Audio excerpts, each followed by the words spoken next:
Hello, everyone, and welcome to Module 7, Organizing the Speech. In today's lecture, we'll be focusing on speech structure, how to effectively construct transition statements, and the components of an introduction and conclusion. So let's go ahead and get started. The first thing that we'll be discussing is speech structure. So the structure of a speech may seem very simple because when you boil it all down, a speech consists of an introduction, body, and conclusion. We will take some time now to briefly discuss each of these components. Beginning with the introduction of your speech is meant to gain the attention of your listeners. So each speech needs to begin with an attention getter. It's also meant to establish the purpose of a speech, so this is done through the thesis statement, and it also tells the listeners what to expect to hear throughout a speech, and this is done through the preview and main points. The body of your speech presents the main ideas and supporting points. This is where you will present your arguments or what you are trying to teach your audience and your evidence to support these claims. And finally, we have the conclusion. The conclusion of your speech is meant to summarize your main points, reiterate the purpose of your speech by restating your thesis, and challenge your audience to respond by presenting a call to action. But before you begin to structure your speech, you need to consider what are the main points of your speech in accordance with your speech purpose. So the main points of your speech should express the key ideas and major themes of your speech, be mutually exclusive from each other, meaning that they need to be distinguishable from one another, and stray away from restating the main point.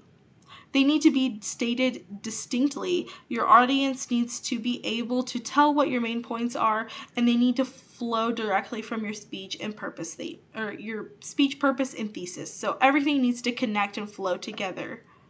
So once you've thought of your main points, you must consider how you will substantiate or prove your claims. This is done through supporting points or subpoints. This is where you will provide evidence that you have gathered to explain or justify the main points of your speech. So supporting points are generated with information that you collected in your research. So you may use examples, narrative, testimony, facts, or statistics, anything that we talked about in our previous module to help you expand upon the claims that you're making. So when structuring your speech, it is important that you strive for a unified, coherent, and balanced organization. In order to have a unified organization throughout your speech, consider if your speech contains only points implied by the purpose and thesis statement. So you want to make sure that everything you're saying comes directly from the purpose of your speech. Try not to introduce anything new. Coherent organization means that your thoughts are clear and logical. And balance demonstrates appropriate emphasis to each point or part of the speech in comparison to other parts of the speech. So each part of your speech has been carefully crafted and given as much weight as all the other parts. So make sure that you're spending enough time on each point and not giving more attention to one over the other. Transition statements are integral elements of organizing a speech as they give direction for the speech. Transition statements are words, phrases, or sentences that tie ideas of the speech together. They should occur between the introduction and the body. So after you finish your introduction and you're moving on to the body, you need to make sure that you have a transition statement right there. This transition statement will signify that you're done introducing the topic of the speech and now you're going to get into substantiating your claims. And this can look anything like, now that I've told you about what I'm going to be talking about today, I'm going to tell you about main point 1.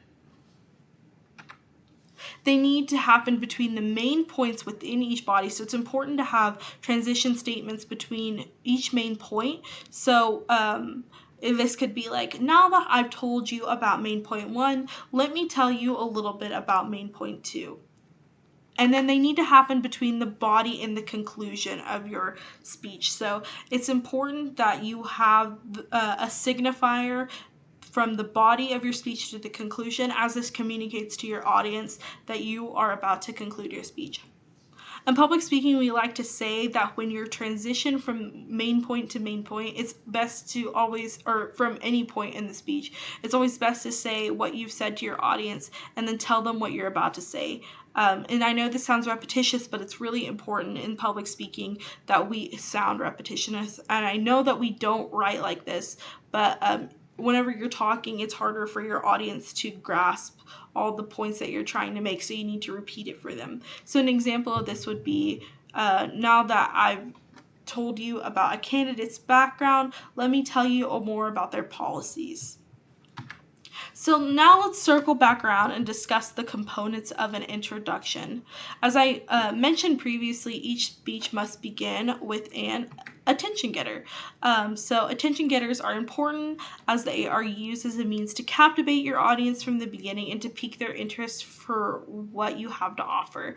Some ways that you might try to begin to gain attention from your audience would be by beginning with a story, or establishing a common ground between you and your audience, or your audience in the topic that you're talking about.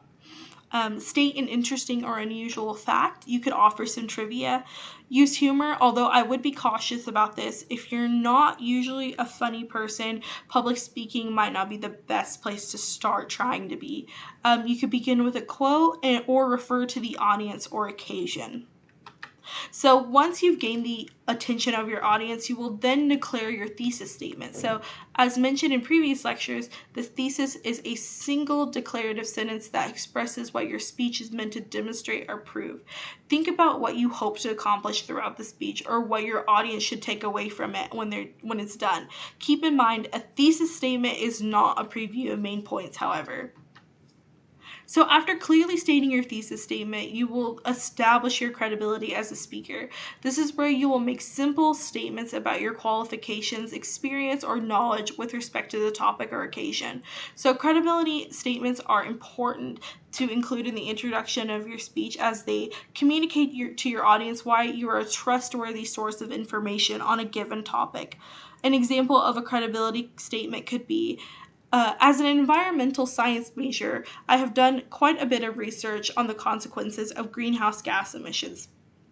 So this communicates to an audience that as a person who's done quite an extensive amount of research and devoted time to get a degree to the specific area, you should trust what they have to say about green gas emissions. And then once you've established your credibility, you will then give your audience a preview of main points. So previewing your main points helps your listeners in mentally organizing the speech, and it allows for them to spend more time meditating on the claims being made versus trying to understand what is actually trying to be said. So a preview of main points needs to be straightforward and concise. It is also helpful if they are stated in the same order as they are presented throughout the speech and using the same language found within the speech body. So don't try to delineate from the speech, from the language that you used in the introduction and preview of main points. Always state it the same exact way, so that way I, myself, and the audience can grasp what your preview and main points are. And an example of a preview of main points could be, today I'm going to discuss the history of yoga, the benefits of yoga, and why Texas Tech should mandate that their students take one yoga course during their undergraduate studies. And so whenever that student goes on to make that speech and in the body, they'll always refer back to those main points as they were said. So first I'm going to tell you about the history of yoga. My second point, I'm going to talk about the benefits of yoga, and the third, so on and so forth. And so now that we've discussed the introduction of the speech, let's discuss what the conclusion of your speech is going to look like. The conclusion of your speech should signal the end of it, summarize your main points, restate the central idea, challenge your audience to respond or have a call to action, and end the speech in a memorable fashion. So first we'll discuss how to signal the end of your speech using transitional words or statements such as finally, in conclusion, which is a very popular one. Today we discussed, and then you may also adjust the manner of delivery by varying your tone, pitch, rhythm, and rate. So kind of maybe like slowing it down, or varying your tone to kind of signify, hey, this is the end. Listen to the last part. In the conclusion, you will review the main points.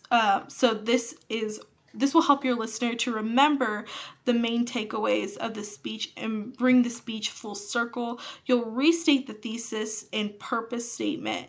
It is important to always reiterate the topic and purpose of a speech in order to leave a lasting impression to your audience. And lastly, you will conclude your speech with a closing thought or call to action. So informative speeches challenge listeners to use what they've learned. So how can you apply this to your own life? And then persuasive speeches challenge listeners to act in response to the speech, see the problem in a new way, or change their actions or belief. You want to leave your audience wanting more. A great way to conclude a speech is to refer to your attention getter, so tying it all around.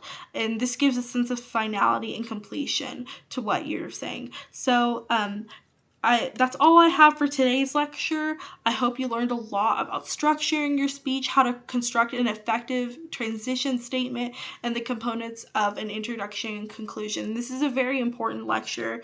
I hope you take all this with you, and especially whenever you are constructing your speeches in the future, because this is what's going to make the difference between a B and a C speech or an A and B speech. And it's also important to know if you're ever going to do a speech, this is how you effectively structure that. So again, I hope you took something away from this, and I look forward to talking to you all soon.